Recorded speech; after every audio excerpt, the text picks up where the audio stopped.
Assalamualaikum warahmatullahi wabarakatuh. Kami dari kelompok 7 akan membahas tentang peradaban Islam pada zaman Daulah Abbasiyah.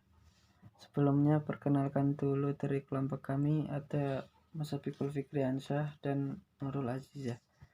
Oke, langsung saja.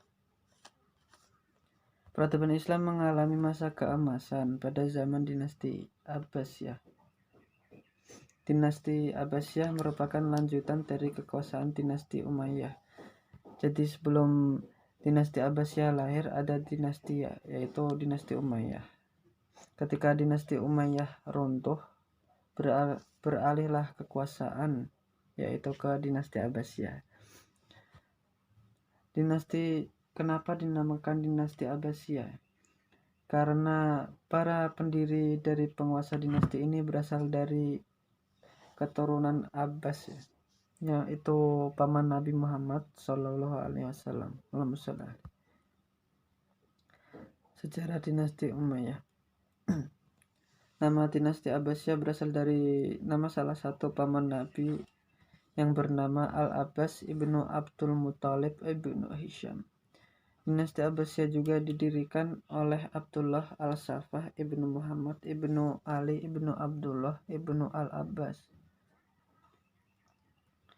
Pada masa perpindahan kekuasaan dari dinasti Umayyah ke dinasti Abbasiyah, wilayah geografis dunia Islam membentang dari timur ke barat, meliputi Mesir, Sudan, Syam sampai Cina. Kondisi ini mengantarkan terjadinya interaksi intensif antara daerah satu ke daerah yang lainnya. Peradaban Islam pada zaman Daulah Abbasiyah. Pada masa kekhalifahan Harun ar-Rasyid dan putranya, ini merupakan masa emas ilmu pengetahuan dan kebudayaan dalam dunia Islam. Kenapa? Karena pada masa Khalifah Harun ar-Rasyid ini banyak muncul karya-karya ilmuwan muslim dan juga banyak bermunculan karya-karya berbahasa Yunani serta bahasa lainnya yang diberikan kepada ilmuwan muslim supaya nanti diterjemahkan ke dalam bahasa Arab. Para ilmuwan muslim pada zaman dinasti ini juga melakukan penjelajahan dalam menuntut ilmu. Ada 3 benua yaitu Asia, Eropa, dan Afrika. Dipilihnya 3 benua ini tidak lain karena 3 benua ini dianggap para ilmuwan sebagai benua yang paling maju dalam kemajuan pengetahuannya. Terus setelah menggali ilmu pengetahuan, para ilmuwan muslim menulis berbagai buku, terutama buku-buku dalam bentuk Dairatul Ma'arif atau saat ini dikenal dengan ensiklopedia. Bukti sejarah kemajuan ilmu pengetahuan dan kebudayaan pada zaman Daulah Abbasiyah, yaitu dibuktikan dengan tempat-tempat belajar. Ada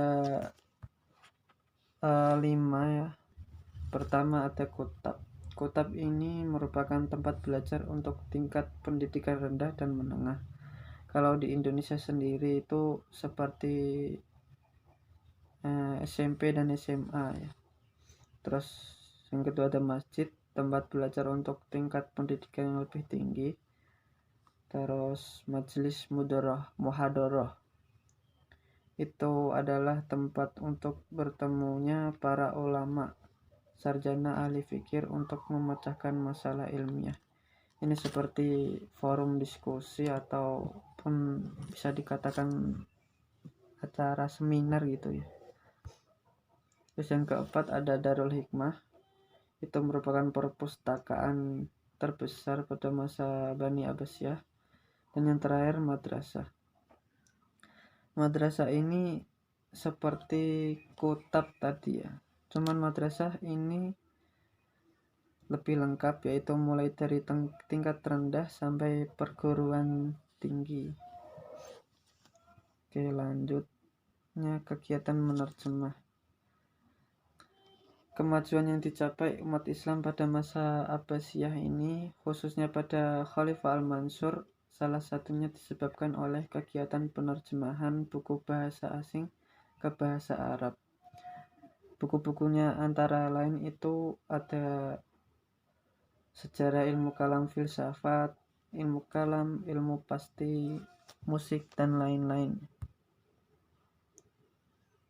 Pusat kegiatan ilmu pengetahuan. Kota-kota yang menjadi pusat perkembangan ilmu pengetahuan pada zaman dinasti Abbasiyah antara lain ada Mekkah, Madinah, Kufa, Damaskus, Fustat. Fustat ini merupakan ibu kota Mesir pertama ya, di bawah kekuasaan Arab. Menurut Google ini kota yang dibangun oleh Jenderal Arab Amr bin As. Itu menurut Google ya, saya juga tidak tahu. Terus Qairawan itu merupakan kota yang terletak di Tunisia bagian utara. Kota-kota baru yang dibuka sebagai pusat perkembangan ilmu pengetahuan antara lain ada Baghdad, Naisabur, Isfahan, dan Basrah. Basrah itu kota yang berlokasi di tepi barat Shatt al-Arab ya, yakni aliran yang mempertemukan muara sungai Tigris dan sungai Eufrat. Oke, terima kasih. Selanjutnya akan dilanjutkan oleh saudari Nurul Azizah. Assalamualaikum warahmatullahi wabarakatuh. Perkenalkan, nama saya Nurul Azizah.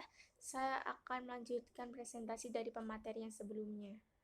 Bidang sosial budaya.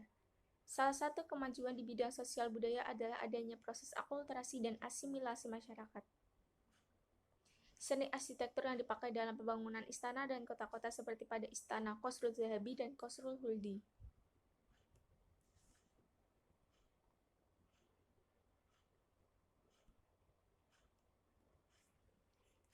Kemajuan juga terjadi pada bidang sastra, bahasa, dan seni musik. Pada masa ini terlahir sastrawan dan budayawan terkenal seperti Abu Nawas Abu Attahiyah, Al-Mutanabi, Abdul bin Muqaffa, dan lain-lain.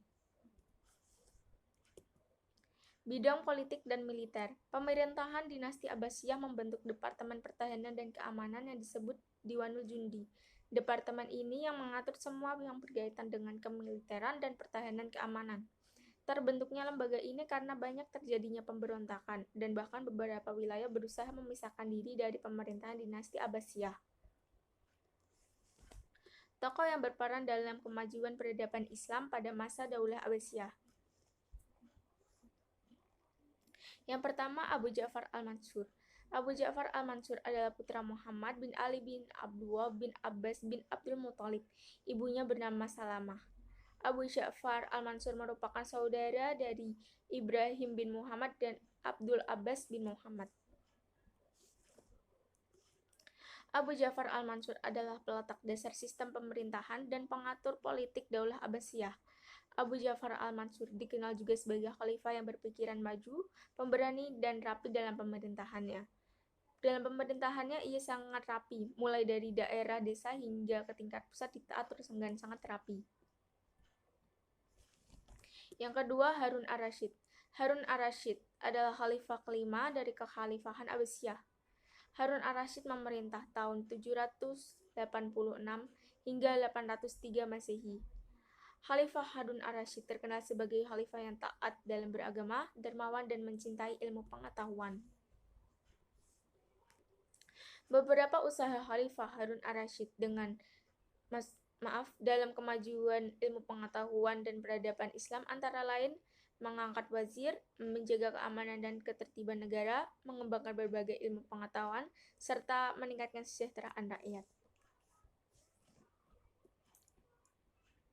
Yang ketiga, Abdullah Al-Ma'mun. Abdullah Al-Ma'mun bernama lengkap Abdullah Al-Ma'mun Ibnu Harun ar-Rasyid. Al-Ma'mun adalah khalifah yang cerdas dan bijaksana. Khalifah Al-Ma'mun gemar mengkaji dan mempelajari ilmu pengetahuan. Khalifah Al-Ma'mun juga menganjurkan seluruh rakyatnya untuk mengkaji dan mengembangkan ilmu pengetahuan. Pada masa Khalifah Al-Ma'mun disediakan oleh pemerintah berbagai fasilitas, mulai dari menyediakan berbagai buku, membangun perpustakaan atau Baitul Hikmah, hingga membiayai penerjemahan buku-buku berbahasa Yunani dan Persia ke dalam bahasa Arab. Berbagai buku bahasa asing diterjemahkan ke dalam bahasa Arab, kemudian diteliti dan dikaji untuk kepentingan pembelajaran. Jasa terbesar Khalifah Al-Ma'mun dalam perkembangan peradaban Islam adalah berkembangnya ilmu pengetahuan yang sangat pesat dan berdirinya Baitul Hikmah yang menjadi pusat pembelajaran dunia Islam saat itu. Simpulan yang dapat dipetik adalah zaman pemerintahan Abbasiyah yang pertama merupakan puncak keemasan dinasti ini. Secara politis, para khalifah adalah tokoh-tokoh yang kuat serta wilayahnya menjadi pusat kekuasaan politik dan agama secara bersamaan. Di sisi lain, kemakmuran masyarakat juga mencapai tingkat yang tertinggi. Pada zaman pemerintahan Abbasiyah merupakan zaman keemasan yang ditandai dengan penguasaan ilmu pengetahuan di berbagai sektor. Pada masa ini juga banyak terlahir tokoh-tokoh intelektual muslim yang cukup berpengaruh sampai saat ini. Sekian dari kelompok kami. Wassalamualaikum warahmatullahi wabarakatuh.